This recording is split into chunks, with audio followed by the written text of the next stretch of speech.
Bienvenue à toutes et à tous dans cette nouvelle édition d'information, toute l'actualité de la région et un flash qui va évidemment être marqué par l'actualité et par la météo. Le froid fait donc son grand retour sur le nord et le Pas-de-Calais. Après un lundi aux températures bien en dessous de zéro le matin et très légèrement au-dessus dans l'après-midi, le nord et le Pas-de-Calais sont en risque important de chute de neige. Plus d'informations tout de suite avec Ange Noiret de la chaîne Météo. Et oui, ça y est, la neige, elle se confirme sur le Nord-Pas-de-Calais. Prudence, pas tout de suite, pas pour ce lundi. Mais les chutes de neige, elles vont commencer la nuit prochaine, aux alentours de 2-3 heures du matin. C'est là où il va commencer à avoir quelques petits flocons de neige mêlés à un petit peu de pluie sur la côte d'Opale. Ensuite, ces précipitations, elles vont gagner un peu de terrain à l'intérieur des terres avec des températures négatives, par exemple sur l'agglomération lilloise, 0, -1, -2 degrés, des températures qui seront basses surtout à l'est de l'île. Eh bien, ça va donner des chutes de neige. Elles sont plutôt faibles, 1 à 3 cm, grand maximum. Mais bien sûr, c'est problématique, puisque ces chutes de neige, elles vont intervenir au moment où vous avez probablement décidé d'aller travailler. Entre 6 et 9 heures, elles vont se poursuivre. Ces faibles chutes de neige, elles seront un petit peu plus conséquentes à l'est de l'agglomération lilloise. Donc, prudence, bien sûr, pensez à anticiper ces chutes de neige. Pourquoi pas préparer la voiture pour demain matin.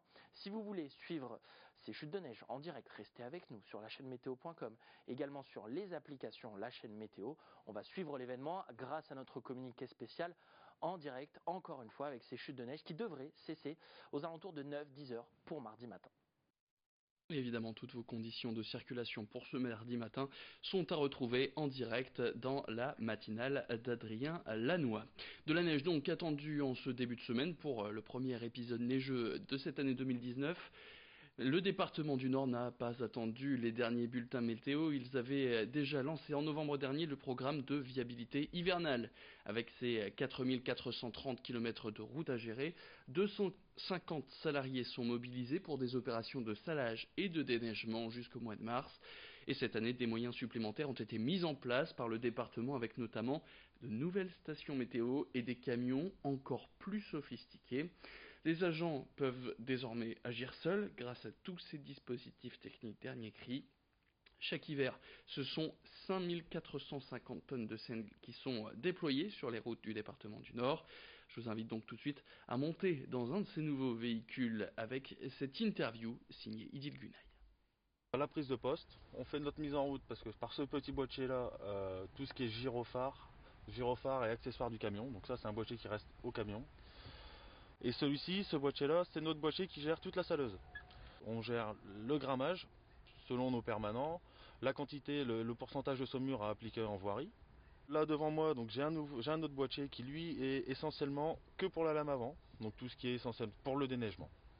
Donc après on a l'écran aussi de contrôle parce qu'on a un écran, une caméra sur l'arrière pour avoir un contrôle de l'épandage du sel. Même si la machine est équipée de contrôle automatique, le contrôle visuel reste le meilleur. On préfère voir vraiment ce qui se passe et être sûr d'effectuer un bon salage. Et puis je vous rappelle qu'à cause de cette neige, la région des Hauts-de-France a décidé de suspendre les transports scolaires ce mardi dans le Pas-de-Calais et dans une partie du Nord, à savoir l'Avesnois, le Cambrésis et le Valenciennois.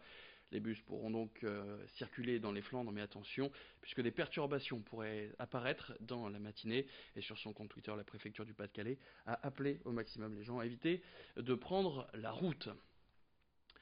Allez, on referme ces pages météo et on revient donc à une autre actualité. Il s'appelle Johan Delannoy, il a 17 ans et il a disparu le 15 décembre dernier après avoir quitté son domicile familial du côté de Wavrin.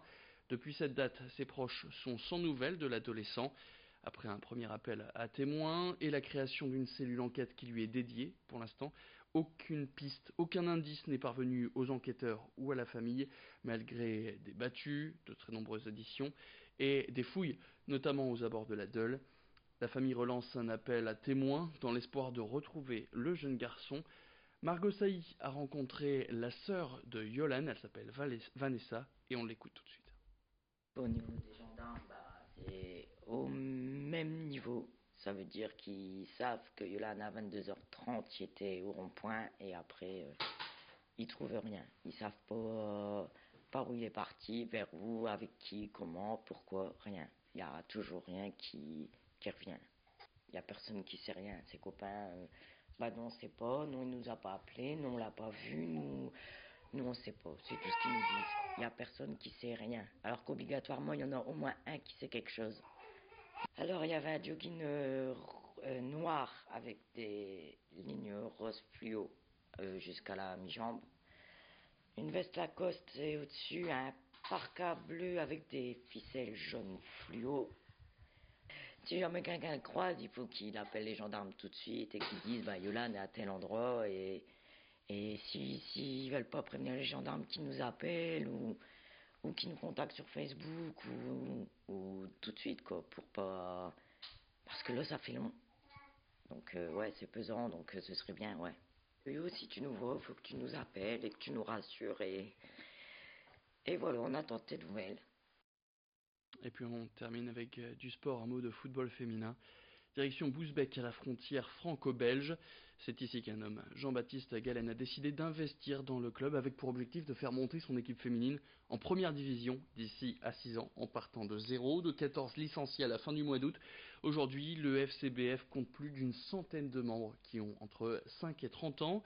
Elles peuvent jouer pour le plaisir ou pour la compétition, mais toutes ont un point commun, leur licence est gratuite. Margot Sailly s'est rendue dans ce club qui rêve déjà d'affronter le PSG ou Lyon, deux clubs majeurs sur la scène nationale et européenne dans le monde du foot féminin. Écoutez tout de suite Ladislas Lawson, l'ancien entraîneur du LOSC féminin qui entraîne aujourd'hui le club de Bousbecq.